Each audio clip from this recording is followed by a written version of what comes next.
As I told you, linear equation has only one variable and the variable has only one exponent, which means ax plus b is equal to c. This is a linear equation.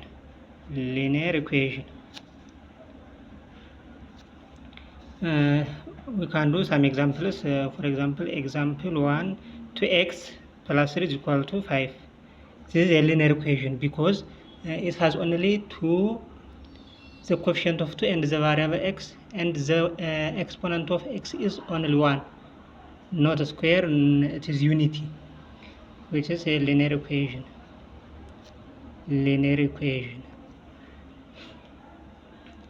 For example, if it is 2x square plus 3x is equal to 5, it has the exponent of x 2, which means it is a quadratic equation.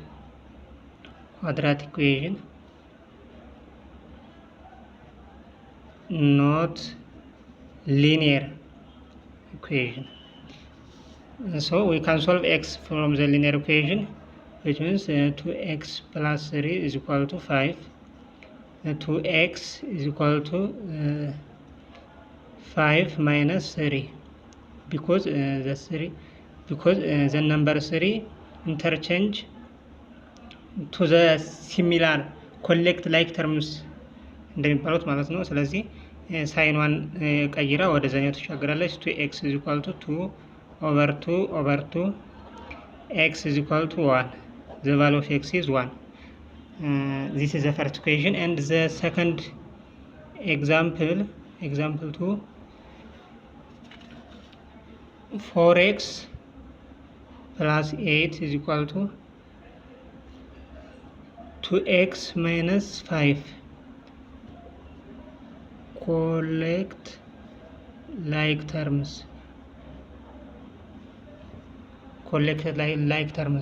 which means 4x minus 2x is equal to minus 5 minus 8. እኩል ይሆናሉ እየተሻገሩ ሲሄዱ ሳይናቸውን ስለሚቀይሩ ነው እንደዚህ ማይነስ ያልኩት። 4x ለምሳሌ እዚህ ያለ እቺ 2x ተሻግራ ስትመጣ ማይነስ 2x ትሆናለች። 5 እንዳለች ትሆንና 8 ደግሞ ተሻግር ማይነስ 8 ሆና ትሄዳለች።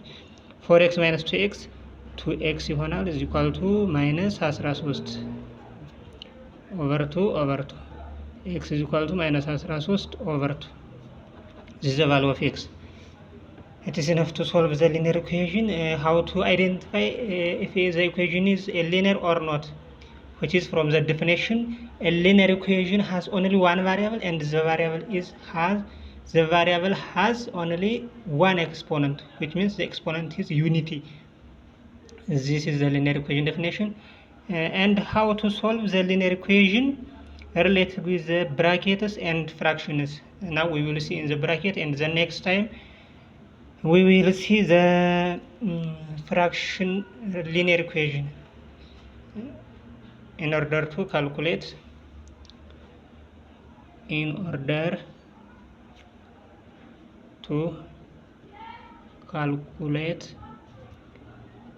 the linear equation related with brackets.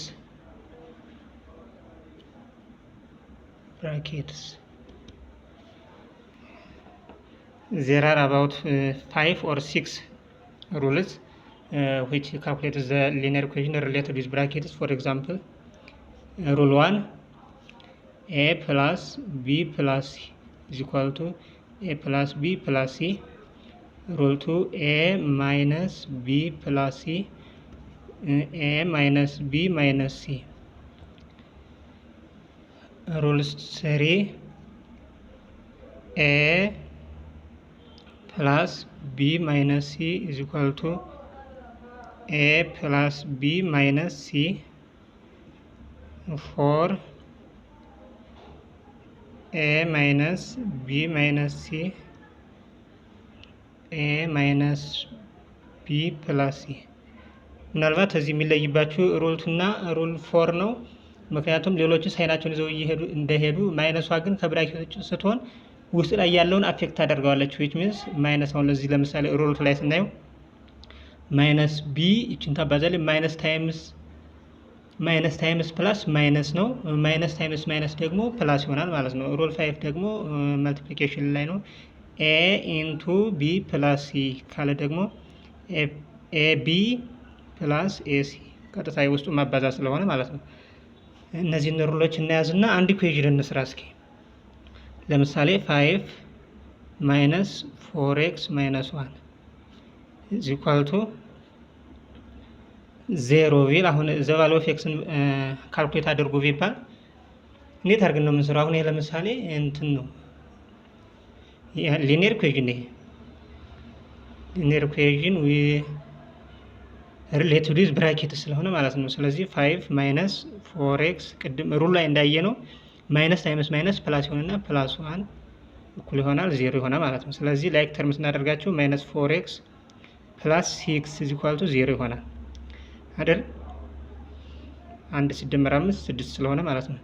ስለዚህ ማይነስ 4x is equal to ማይነስ 6 ይሆናል ኦቨር ማይነስ 4 ኦቨር ማይነስ 4 x is equal to 6 ኦቨር 4 ስናቃለለው 3 ኦቨር 2 ይሆናል ማለት ነው።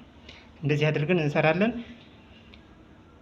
አስፈላጊ ከሆነ ደግሞ አንድ እንትን እንጨምርና አንድ ኢኩዌዥን እንጨምርና ይበቃናል ማለት ነው ለዛሬ።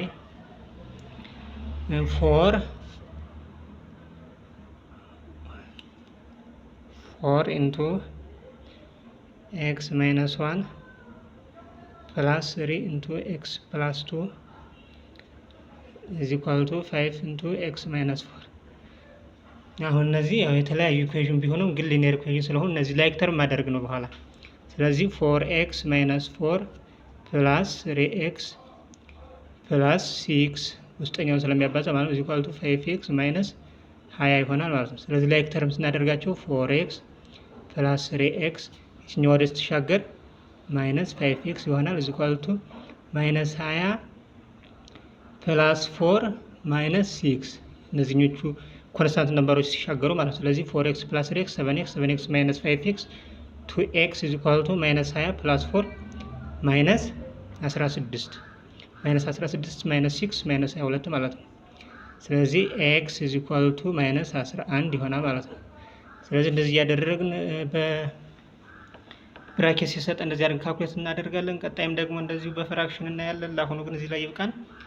ያው እንግዲህ ጀነራሊ እነዚህ ዛሬ ትኩረት ያደረኩት ሊኒየር ኢኩዌዥን ላይ ነው። ቀጣይ ደግሞ ኳድራቲክ ኢኩዌዥን፣ ሌሎችም ኢኩዌዥኖች ስላሉ እነሱ ጋር መቀጠል እንችላለን። ከማትማቲክስ በተጨማሪ ደግሞ እንግሊዘኛ መማር የሚፈልግ ካለ አይሲቲም እንደዚሁ ፈቃደኛ ከሆኑ እንደዚህ እያደረግን መማርና መስራት እንችላለን። እንዲህ እያለን እንቀጥላለን ማለት ነው። ይበቃናል። አመሰግናለሁ።